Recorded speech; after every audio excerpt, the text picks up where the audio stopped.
اعوذ باللہ من الشیطان الرجیم بسم اللہ الرحمن الرحیم واتبعوا ما تتلو الشیاطین علی ملک سلیمان وما کفر سلیمان ولکن الشیاطین کفروا يعلمون الناس السحر صدق اللہ العظیم۔ سورۃ البقرہ آیت نمبر 102۔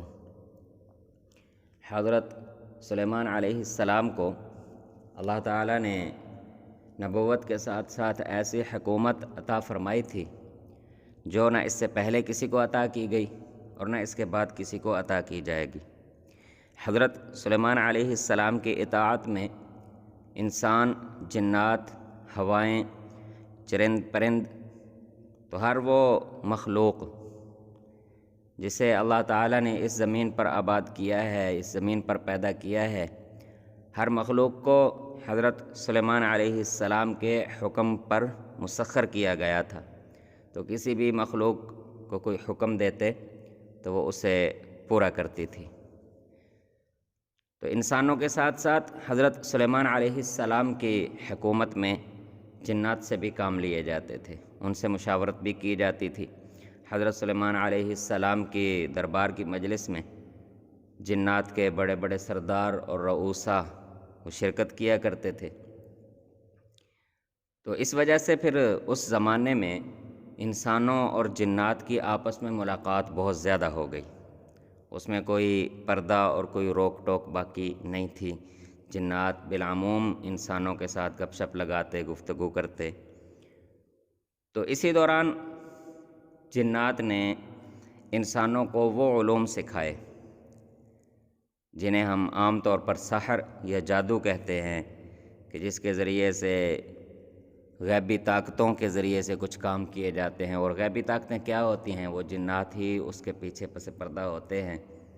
تو انسانوں کو چونکہ وہ نظر نہیں آتے تو اس لیے انہیں غیبی طاقتیں کہا جاتا ہے۔ تو بہت سارے اس طرح کے علوم اس وقت انسانوں نے ان سے سیکھے اور الٹے سیدھے کام ان علوم کے ذریعے سے کرنے لگے۔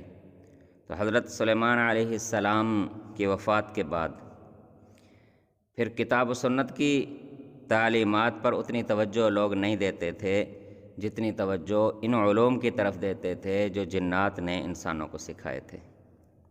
تو لوگوں کو گمراہ کرنے کے لیے انہیں ان علوم کو سلیمانی علوم کا نام دیا جانے لگا، جس طرح آج کل ہم بھی سنتے ہیں کہ سلیمانی جادو، یہ اس طرح کی باتیں عام طور پر ہم لوگوں کی زبانوں سے سنتے ہیں۔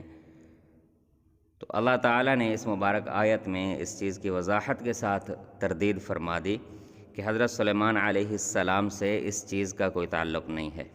وہ تو اللہ تعالیٰ کے صالح بندے تھے، اللہ تعالیٰ کے رسول تھے، انہوں نے اللہ تعالیٰ کے احکام کے ساتھ کوئی کفر نہیں کیا۔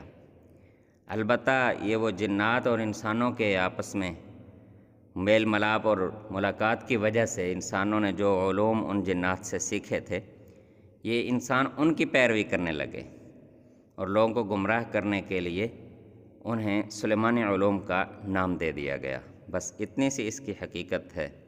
تو اللہ تعالیٰ نے پھر یہ انسانوں کی کمزوری کے طور پر اور خاص طور پر بنی اسرائیل کی اس کمزوری کے طور پر اس چیز کو بیان کیا کہ جس چیز کی اطاعت اور فرما برداری کرنے کا انہیں حکم دیا گیا تھا، یعنی اللہ تعالیٰ کی کتابیں اور اللہ تعالیٰ کے انبیاء کرام، ان کی اطاعت اور فرما برداری کی جاتی، دنیا اور آخرت میں کامیابی حاصل ہوتی، بجائے اس کے کہ انبیاء کرام کی اور اللہ تعالیٰ کی کتابوں کی تعلیمات پر عمل کرتے، انہیں سیکھتے، ان کی اتباع اور پیروی کرتے۔ وہ ان علوم کے پیچھے پڑ گئے جو جنات نے ان کو سکھائے تھے۔ بس اتنی سی حقیقت ہے، ورنہ کسی جادو کا حضرت سلیمان علیہ السلام کے ساتھ کسی قسم کا کوئی تعلق نہیں ہے۔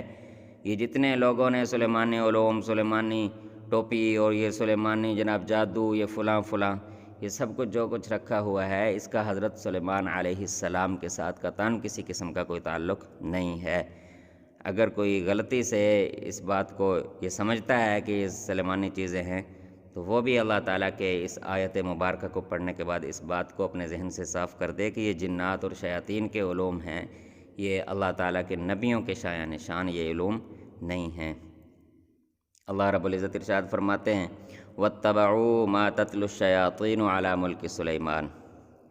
یہ حضرت سلیمان علیہ السلام کے زمانے میں جو جنات جو علوم ان کے سامنے پڑھا کرتے تھے، ان کو سکھایا کرتے تھے، انہوں نے کتاب و سنت کو چھوڑ کر ان کی پیروی کرنا شروع کر دی۔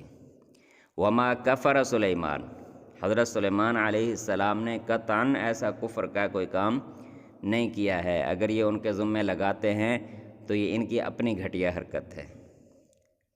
وَلَٰكِنَّ الشَّيَاطِينَ كَفَرُوا، یہ کفر کا کام یہ شیاطین نے کیا ہے۔ جنات میں سے بھی جو صالح اور اہل ایمان تھے انہوں نے یہ کام نہیں کیا۔ جنات میں سے بھی وہ لوگ جو شرارتی اور کفر پر چلنے والے اور شیطانی صفت کے مالک تھے انہوں نے اس طرح کے کام کیے۔ یعلمون الناس السحر، یہ وہی لوگ تھے جو انسانوں کو بھی سحر اور جادو کے علوم وغیرہ سکھایا کرتے تھے۔ یہ بہت انتہائی گھٹیا قسم کے اور بے فائدہ قسم کے عملیات ہیں۔ اللہ تعالی ہم سب کی حفاظت فرمائے، اور ان کے شر سے بچنے کا طریقہ یہی ہے کہ انسان اللہ تعالیٰ کی پناہ میں رہے، اللہ تعالیٰ کی اطاعت و فرما برداری اور اللہ تعالیٰ کی رحمت کی آغوش میں رہے۔